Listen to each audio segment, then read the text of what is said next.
Well, it's a pretty interesting conclusion. Yeah, it would have been interesting to see what would have happened with 12 more overs there. So I guess a draw at the end of the day is what Duckworth Lewis came out to, and we gave it our best shot, and I guess some things went our way and some things didn't. The way the Indians bowled at the death, a couple of misfields from us, but we also took a lot of wickets. We took 4 wickets. So we gave ourselves the best chance possible, and at the end of the day, nothing could decide between us. So that is what it is. Does it feel good for you to get some runs on a personal level? Yeah, it's always nice to get runs, but for me, it's more about trying to get my process right and sticking to that for as long as possible, and I think I did that today. You've had a great few weeks in T20. You're obviously still trying to establish yourself in one day as you're heading forward to the next series. You're excited about the chance to potentially play in some of these matches and try and make a case for yourself? Yeah, absolutely. As I said, for me, it's trying to stick to the process as long as possible and just take it one ball at a time. And if that opportunity comes, to be able to keep it that simple for myself. And I guess all the other boys are going out there and doing their things as well. And with our team first mentality, it doesn't really matter who's out on the park. They're all trying to do the same thing for the country. Rahul, yeah. Was there a bit of disappointment thinking that you left a few runs out there tonight? You were 130 for 2 and to finish on 160. Was there in the changing room at the halfway stage, what was the discussion around that? At the end of the day, 2 teams have to bat on it before it becomes one pitch or another. And yeah, we obviously felt like we probably did leave a couple out there. We got ourselves into a position to get a much bigger total, but the way the Indian boys bowled at the death was magnificent. So I guess at the end of the day, in a game with such small margins, something that can turn so quickly, I think it was something like 3 wickets for 12 runs or 3 wickets for 6 runs and 12 balls or something like that. So cricket has ways of turning things on you really, really quickly. So you can't exactly take anything for granted. And but obviously we managed to have 3 wickets in the power play. So it was a little bit of a toss and turn in terms of which parts of the game ebbed and flowed. Obviously for the Indian boys, it was right at the back end, and for us, it was more at the front. So and at the end of the day as well, if they hadn't had lost those 4 wickets, potentially they would have been well ahead of the Duckworth Lewis as well. So it's a little bit tit for tat. Just a quick one. Is there a bit of frustration with, you guys lost in the semi-finals, you had one bad day there. This series too, it's come down to that one game in Mount Maunganui especially. Is there a bit of frustration that, it's a real cruel format? Yeah, I guess we all know that. T20 cricket has the ability to go one way or another so quickly, and it just takes an innings like Sky did the other day to just turn things on its head, and that was magnificent to watch. Even being on the field, we don't necessarily want that to happen to us, but it was very special to watch. And as things come down to it, the semi-final didn't necessarily go the way we wanted it to go, but we fought right to the last over. And for us, it's about our attitude and our presence that we bring to the game. So I guess in terms of frustration side of things, there'll always be individual frustration for guys and how they perform, but that's in their review process. I don't think we try and take any sort of frustration going into the next games. We just, I guess, try to focus on things we can control, and that's our attitude, our presence, our energy in the field. Even today with a couple of misfields, guys were going in hard, each running past one. I would much rather a guy run past one than miss it, not running fast enough. So things like that, that's the sort of attitude we're after, regardless win, lose or draw. Glenn, Jasprit Bumrah is obviously not there for a long time, and not too many senior fast bowlers are part of this squad. In that context, when you see the likes of Arshdeep Singh and Mohammad Siraj, the way they came back, a word on that? Yeah, man. The Indians have so much depth. The IPL just shows that. And it's laid a platform for guys like Ashdeep and Siraj to come in and know that they can already perform at this level. And the control that Ashdeep has, swinging the ball both ways, with Bhuvi up the front there, is an incredible skill to have, especially being able to hit hole at the death on demand. Siraj's pace and bounce today really was quite tough to play. He was very aggressive, and I guess that's something that's come from playing through the IPL, where you have to give it your all 100% no matter what, because the stakes are so high and the intensity of the game is so high. So, and the likes of Harshal Patel as well, the depth coming through the Indian squad is unbelievable. Glenn, when you see someone like Surya Kumar Yadav, especially the kind of 360-degree game he has, as a batsman, when you see him going, what is the first thing? What strikes you most? The thing that strikes me the most is actually how he manages to predict where the ball is going so well. I was talking with Flem before the game, and it's not necessarily about the premeditation per se. He has a rough idea of where the bowler's going to bowl set by the field, but he still has the ability to guess which ball it's going to be and then have bailout options if it's not there. And unlike other people, his bailout options still seem to go for 4 or 6. That shot off Lockie the other day was hard length on off stump, and he managed to hit it over third man for 6 with a straight bat. So that definitely strikes me as something that is next level. Obviously, playing with so much premeditation obviously has its downfalls as well, but while you're flying high, absolutely, and it's unbelievable to watch. Thank you. Glenn, hi. Glenn, is there a template or a code for to play T20 cricket? We talk about the way England play T20 cricket. Is there a template that you have to go hard to the ball right from the start? I guess England can do that because they bat all the way to 11.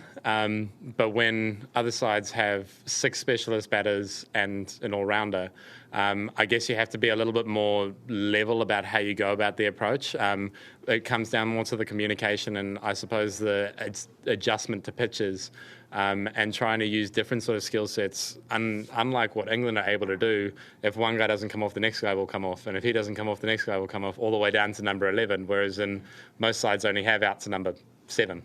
So I guess everybody's got their role to play. Like for us, Finn is the guy that goes out there and tries to enforce. And for us, in terms of our blueprint and our game plan, we have that sort of mentality where we want to throw first punches and all that sort of stuff. But if that doesn't go to plan, what's the next plan? What's going to hold us instead to be able to get us to a total to at least give our bowlers something to bowl at, or vice versa the other way around when we're chasing, trying to stay up at the rate. And, I suppose that's a very generic game plan, but it does go with the ebbs and flows of T20 cricket, and it allows us to communicate with each other, understand what the pitch is doing or what the bowlers are doing, and ideally make a plan going forward. And we may not always get that right, but I guess with the number of games that we've actually won in the last sort of 2-3 years, I suppose that game plan has held us in pretty consistent stead.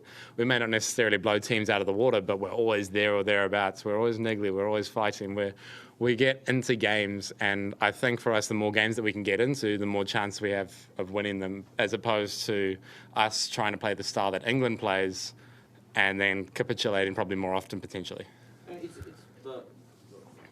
It's been a long time since the subcontinent nations, any team from the subcontinent won a T20 ICC T20 trophy, World Cup rather.